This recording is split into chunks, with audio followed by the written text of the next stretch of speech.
ارشاد فرمایا جو اللہ سے ڈرے اللہ اس کے لیے راستے کھول دیتا ہے اور اللہ اس کو وہاں سے دیتا ہے جہاں سے اسے گمان بھی نہیں ہوتا۔ وَمَن يَتَوَكَّلْ عَلَى اللَّهِ فَهُوَ حَسْبُهُ، اور جو اللہ پر بھروسہ کرے اللہ اس کے لیے کافی ہو جاتا ہے، اس کی ضروریات کا وہ خود کفیل ہوتا ہے اور اس کے کام اس کے ذمہ کرم پہ ہوتے ہیں، کو ہو کے دیکھے اس کا۔ تو جو اللہ سے ڈرے اللہ اس کے لیے راستے بناتا ہے۔ حضرت عوف بن مالک رضی اللہ تعالی عنہ الاشجعی حضور کی خدمت میں حاضر ہوئے اور عرض گزار ہوئے کہ میرا بیٹا سالم مشرکین کی قید میں ہے اور میں فاقوں کی حالت میں ہوں، تو فرمایا آل محمد کے پاس ایک سیر جو ہیں، بس اس کے علاوہ ہمارے پاس بھی کھانے کے لیے دنیاوی اسباب نہیں ہیں۔ کہا صبر کرو اور اللہ سے ڈرو اور لا حول ولا قوت الا باللہ کثرت کے ساتھ پڑھو۔ یہ ایسا وظیفہ ہے، ایک حدیث پاک میں آتا ہے کہ یہ 99 بیماریوں کا علاج ہے، اس میں سب سے کم درجے کی بیماری ہم اور غم ہے، یہ دکھوں کا مداوع ہے، مشکلات کا علاج ہے، اور یہ وظیفہ میرے حضور نے بتایا۔ حضرت ابو ذر غفاری رضی اللہ تعالیٰ عنہ کو حضور نے 5 چیزیں بتائی تھی، ان میں سے 5ویں چیز یہ تھی کہ ابو ذر کثرت کے ساتھ لا حول ولا قوت الا باللہ پڑھا کرو۔ فرمایا عرش الہی کے نیچے ایک خاص خزانہ ہے، یہ وظیفہ وہاں سے آیا ہے، یہ زندگی میں معمول بنا لو، جب پھنس جاؤ مشکلات میں آ جاؤ تو لا حول ولا قوت الا باللہ پڑھو، اللہ راستے کھولے گا۔ تو حضور نے 3 چیزیں فرمائی، اللہ سے ڈرو، صبر کرو اور کثرت کے ساتھ لا حول ولا قوت الا باللہ پڑھو۔ وہ فرماتے ہیں کہ میں یہ عمل شروع کیا، ابھی گھر میں بیٹھا ہی تھا کہ دروازے پہ دستک ہوئی، تو میں اٹھا کہ دروازہ کھولوں دیکھوں کہ کون ہے، تو دروازہ کھولا، دیکھا میرا بیٹا کھڑا ہے اور اس کے پیچھے 100 اونٹ کھڑے ہیں۔ تو میں نے کہا کہ تم اور یہ اونٹ؟ کہا مجھے موقع لگ گیا، میں ان کی قید سے بھاگ آیا اور آتے آتے ان کے 100 اونٹ بھی ہانک لایا ہوں۔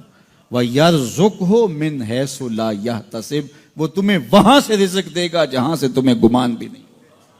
اس کے ہو کے تو دیکھو۔ اللہ اکبر، اللہ کے ہو جاؤ تو پھر وہ تمہاری ضرورتوں کا کفیل ہو جائے گا۔ فرمایا حضرت عبداللہ ابن مسعود رضی اللہ تعالیٰ عنہ نے کہ کسی شخص کو فقر و فاقہ آ جائے تو وہ لوگوں کو بتائے کہ میں آج کل بڑے مشکل حالات میں ہوں، ہر وقت لوگوں کو بتاتا رہے تو اس کی مشکل بڑھے گی، اس کی مشکلیں آسان نہیں ہوں گی اس طرح۔ اور اگر وہ اپنی اس مشکل کو کسی سے شیئر نہ کرے بلکہ مصلی بچھا کے اپنے رب سے کہے کہ مالک فقر و فاقہ آ گیا ہے اور اس کا علاج تیرے پاس ہے،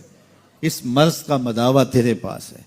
تو حضرت عبداللہ ابن مسعود فرماتے ہیں کہ رسول کریم نے فرمایا جلد یا بدیر اللہ اس کو مالا مال فرما دے گا۔ یہ بھی کبھی کر کے دیکھو، مشکل آ جائے، فاقہ آ جائے، مصیبت آ جائے، کسی سے نہ کہو، صرف اپنے رب سے کہو، پھر دیکھنا اس کی کرم نوازیوں کا می کیسے برستا ہے۔ فرمایا اللہ پر بھروسہ کرنے کا جو حق ہے اگر وہ تم ادا کر دو، وہ تمہیں ایسے رزق عطا کرے جیسے پرندوں کو عطا کرتا ہے۔ ہم تو دکان پہ جانا ہوتا ہے، فیکٹری میں جانا ہوتا ہے، ہم اپنے کاروبار پہ جانا ہوتا ہے، نوکری پہ جانا ہوتا ہے، مزدوری پہ جانا ہوتا ہے، ہمیں پتہ ہے کہاں آج صبح جانا ہے، لیکن پرندوں کو کوئی پتہ نہیں ہوتا کہاں جانا ہے، راس المال بھی نہیں ہوتا، لیکن صبح نکلتے ہیں، شام کو کبھی بھی خالی پیٹ نہیں آئے۔ بن توکل پنچھی اڑ دے، خرچ نہ پلے زیرا ہو، گھر سے خالی پیٹ نکلتے ہیں، جب واپس آتے ہیں تو پیٹ بھرے ہوئے ہوتے ہیں، اور پھر جو ان کی ضرورت ہوتی ہے اللہ وہ ساری ضرورتیں پوری کرتا ہے، جو ضرورت ان کی ہوتی ہے۔ یہ شیر کتنا گوشت کھاتا ہے اللہ روز اسے دیتا ہے، یہ ہنس روزانہ سچے موتی کھاتے ہیں، اور آپ مارکیٹ میں لینے جائیں لاکھوں روپے لگا کے تولے ماشے کے حساب سے آپ خریدتے ہیں، پھر بھی آپ کو یقین نہیں ہوتا کہ یہ سچے ہیں یا 2 نمبر ہیں۔ اور ہنس دنیا پہ کروڑوں جانور پائے جاتے ہیں، روز کھاتے ہیں، صبح بھی، شام بھی، دوپہر بھی، پیٹ بھر کے کھاتے ہیں، اللہ روز انہیں عطا کرتا ہے۔ کہا اس پہ بھروسہ تو کر کے دیکھو، وہ تمہاری ضرورتوں کا کفیل ہوگا، اس پہ بھروسہ کرو گے وہ تمہیں وہاں سے دے گا جہاں تجھے گمان بھی نہیں۔